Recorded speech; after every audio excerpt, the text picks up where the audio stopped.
Spring is here and it just means that it's a great to indulge in capitalism and to buy more rubbish. This week, Chong is here to help you navigate the Linsoul Spring Special Sale with some big dick energy. Just sharing with you some of my favorites. So the first one would be the Kiwi's Quintet. Hairy balls, does whatever a hairy ball does. Spins a web, no it can't. It's because it's a hairy ball. Look out, we've got some hairy balls. So anyways, this is a standout from the brand with hairy balls. Kiwi's in 2023 and finally in 2024, you are getting them on the discount. The Quintet is a conventional looking IEM from Kiwi's with a black chassis and a sandblasted anodized aluminum faceplate that differs from the more psychedelic looking full resin build that we have seen in models such as the Orchestra Lite. Inside the chassis is where all the magic happens on the Quintet, featuring a quad brit design that incorporates 4 different types of driver technology, including the likes of a 10mm dynamic driver with a diamond-like coating. Layering on top of that are 2 nose balance armature that handles the mid-range, and finally a micro planner that is used for treble.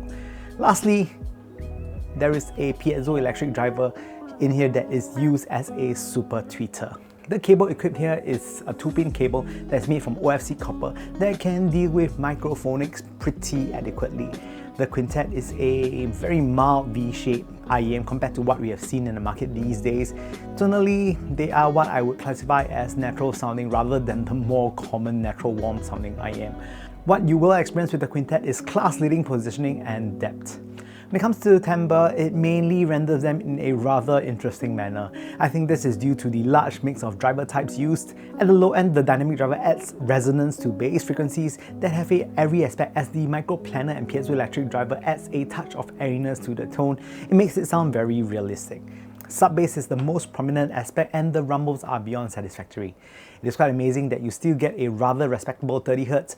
In terms of timbre, because bass here is handled by the dynamic driver, there is a nice wave of airy resonance that whenever the beat drops. Mid-range on the Quintet is very sprightly and lively. It has a neutral tonal weight here and does not lean warm, but I think that this is to the benefit of the overall spirited rendering of mid-range. Treble is smooth with good detail overall. I found on the whole the Quintet gets quite airy and you do get some radiance with the Quintet, and I think that this helps with the other frequency ranges such as mid-range to have a bit more separation. With regards to soundstage, when it comes to width and height, really the Quintet is really good in both axes. They sound big as if you are in a very nice acoustically treated concert hall. Depth and positioning, I also found that the depth and positioning to be rather good. Positioning to me is excellent, as when I hear higher pitched instruments run, they tend to be very clear and articulate, and you can't really pinpoint where it's coming from. Depth is also stunning as the transients of bass is fast, allowing you to have a very good perception of bass. Next, the second IEM from the Linsoul sale that I personally find quite interesting was one that I have a bit of history with. So this is the 7Hz Sonus. The Sonus is one that I remember very vividly as I took a trip to China to cover how earphones was made. It was a rather cool video, so do check it out somewhere over here. The Sonus is a custom universal shape IEM that looks a little different from other offerings. It is a 2-material construction, with one being anodized aluminum on the faceplate for added durability, while the part where the nozzle is made from some sort of resin. When manufacturers use plastics, I'm always a little concerned if the chassis is a little bit too thin.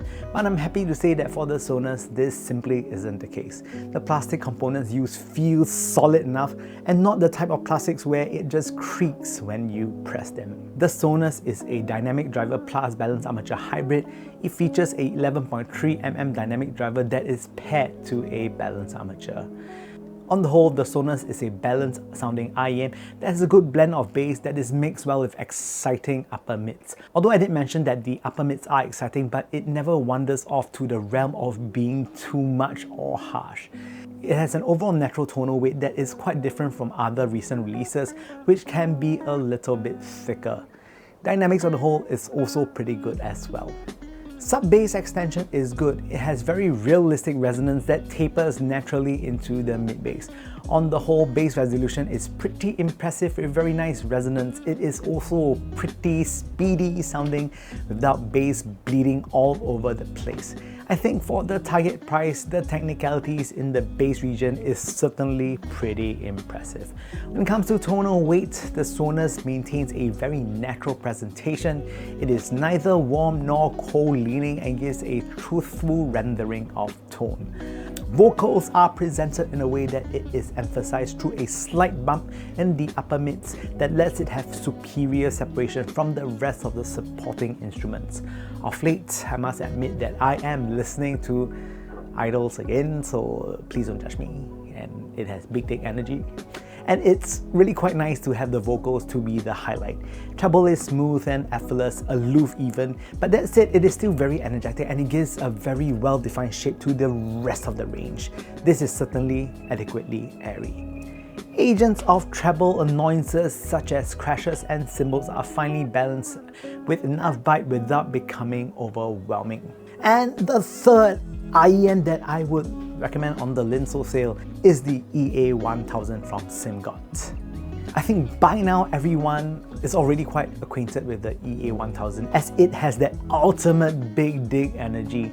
The EA1000 comes in a mirror finish, and as you know, mirror finish is quite a pain in the butt to make simply because any finishing error can be easily seen.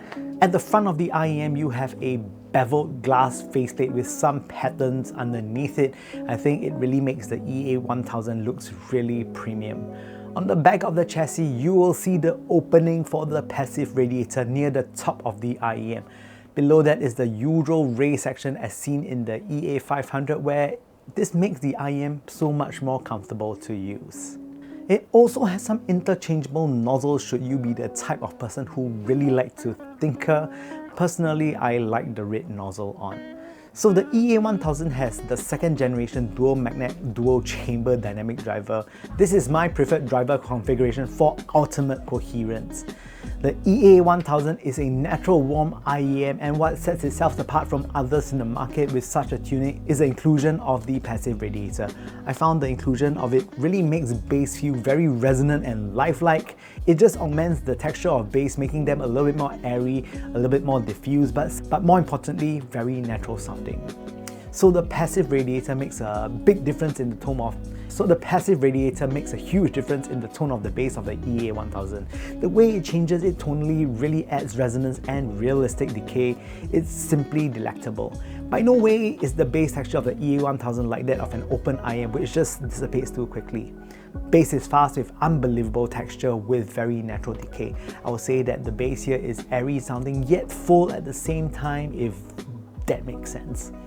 The mid-range on the EA1000 has an upper mid-range focus which really helps with female vocals. Female vocals just sound so delicate and sweet.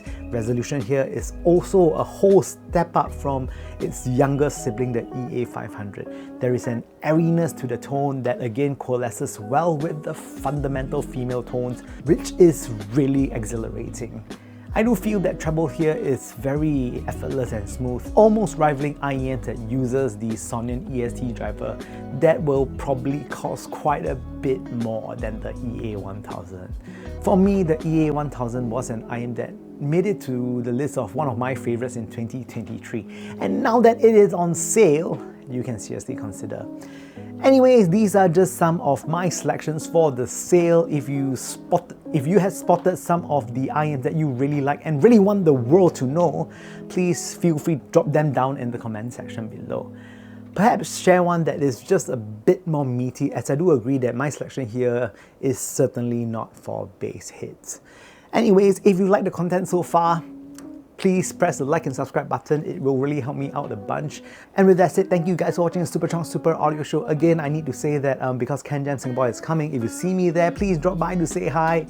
It'll be very nice to meet some of you guys. Because most of the time, it feels like I'm just talking to a camera, and yeah, it gets quite lonely sometimes. With that said, I hope to see you guys soon.